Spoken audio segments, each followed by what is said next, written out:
Hi అండి, నమస్తే.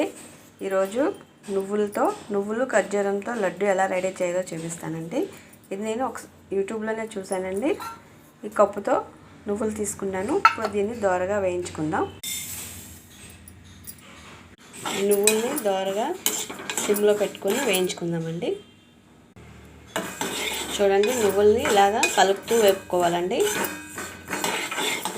కలకపోతే ఒకచోటే మాడిపోతూ ఉంటాయి.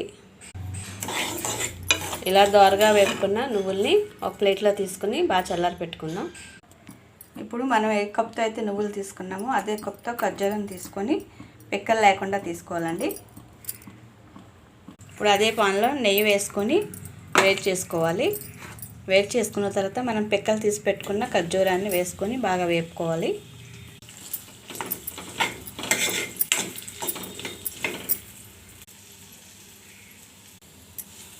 ఈ విధంగా ఖర్జూరపు ముద్దని బాగా వేపుకొని పక్కన పెట్టుకోవాలండి. ఇప్పుడు దీన్ని కూడా కొంచెం చల్లారనిద్దాం. నువ్వులు బాగా చల్లారాయి. ఇప్పుడు మిక్సీ జార్ పెట్టుకుందాం. మిక్సీ పట్టుకునే ముందు 2 స్పూన్లు నువ్వులు గిన్నెలో తీసుకొని ఉంచుకుందాం. నువ్వుల్ని ఈ విధంగా మిక్సీ పెట్టుకోవాలండి. మిక్సీ పట్టుకున్న నువ్వుల పొడిని కొంచెం ప్లేట్లోకి తీసుకొని కొంచెం మిక్సీ జార్లో ఉంచుకొని మనం వేపుకున్న ఖర్జూరాన్ని వేసుకుందామండి. ఇందులో ఇలా ఖర్జూరం పేస్ట్ని వేసుకొని ఒక్కసారి మళ్ళీ మిక్సీ పట్టుకుందాం. ఈ విధంగా పట్టుకున్న పిండిని ఇప్పుడు మనం ఒక కంచంలో వేసుకుందామండి.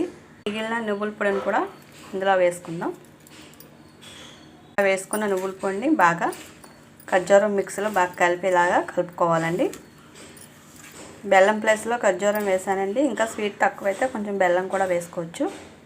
చూడండి, ఈ విధంగా బాగా కలుపుకోవాలి. ఇప్పుడు మనం ముందుగా ఉంచుకున్న నువ్వులను కూడా ఇందులో వేసుకొని ఉండలాగా చుట్టుకోవాలండి. చూడండి, ఈ విధంగా అలా ఉండలు చుట్టుకోవాలి. చూడండి, ఈ విధంగా